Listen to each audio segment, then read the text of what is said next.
Hey everyone, Derek here from WayScript.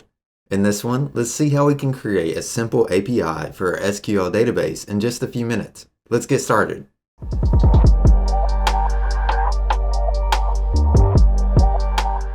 If you haven't heard of WayScript before, it's a platform that allows us to easily stand up applications. We can stand up most applications in just a few minutes using this platform. To get started creating our API off our SQL database, we need to create a script. We'll call this one SQL API template, and we'll click on create. For any API that we want to create, we need a URL. To do this in WayScript, we can use an HTTP trigger. We'll click on add trigger and type in HTTP.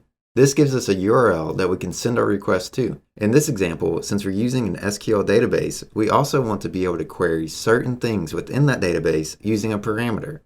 We can do that by clicking add query parameter. In this one, let's say that we're working with a database of purchase orders. So we'll say PO will be the variable name that we want to get from the user. Once we have this, we can drag in an SQL module so we can query that database.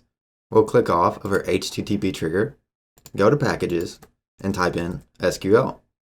We'll pull this in under the HTTP trigger. Now, in this example, let's pull all matching rows. We'll edit this code and select the database that we want to work with. I'll use something like select all rows from my table of purchase orders where PO number is my column is equal to that parameter that we get from that URL from the user. Now we'll click on Done Editing.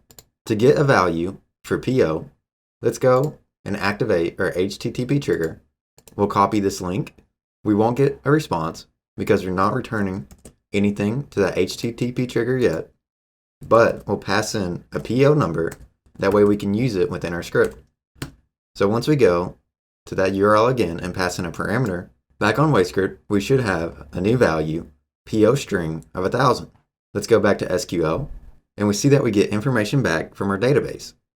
We'll click on Edit Code, and this time let's run code, and we'll get something back because our value is now what we passed in that URL. Once we import those columns and name them, they're created as variables in this variables panel that we can access later on in our script. Once we have this information from our database, let's convert it to JSON. That way we can pass it back as an API response. I'll do this using Python, but you can do it however you want. For me, I'll go to Python and drag in this module. For this example, I've already typed up some code that we can use that is posted on our GitHub, and I'll be sure to link that in the description below. We'll copy that, click on Edit Code, and paste it here. Talking through this very briefly, what we're doing is importing the packages that we need. WayScript already has a few of these installed, so most likely you can just import, but if not, and you need a new package, you can go to requirements.txt and put it in there. Then, we're reading in values from our variables dictionary. This is how we're accessing these values created by the previous step. So we're reading them into our Python script by using this variables dictionary. We're creating two dictionaries to store our API response data.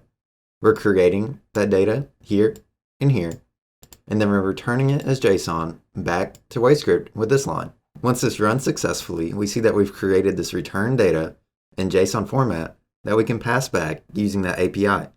Now we'll click on Done Editing. Next, we need to return that data, so we'll use an HTTP response. We'll pull in the HTTP module, and what we can do is just pull that JSON data variable directly into our response content. Now, when a user goes back to this page, so we'll just refresh, we should be given that response content here, which we are. So just like that, we've created an API for our database in just a few minutes. If you wanted to password protect this, you could. So what we'll do is we can go back to WayScript and go to our HTTP trigger. Then we can turn on password protection and create credentials.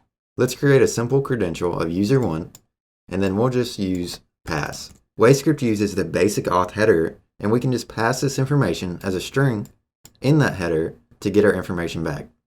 So, for example, if a user goes to this URL now with our password protection on, they're prompted with a login screen. This would be where you would pass in your credentials if you were doing this manually. If we were doing this with a GET request, so we'll go over to Postman, What we can do is we can use basic authorization, and we can use the information that we created. Now we can pass in the query parameter that we want.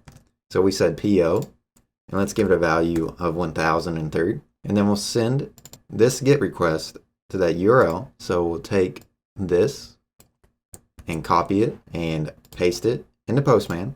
After sending that request using the basic auth, we get back the JSON information that we expected. If this GET request in Postman doesn't make any sense to you, don't worry. I'll show you how to do this in full code in the coming videos. And that's pretty much it for this one. I hope you see how quick it is to create these APIs using WayScript.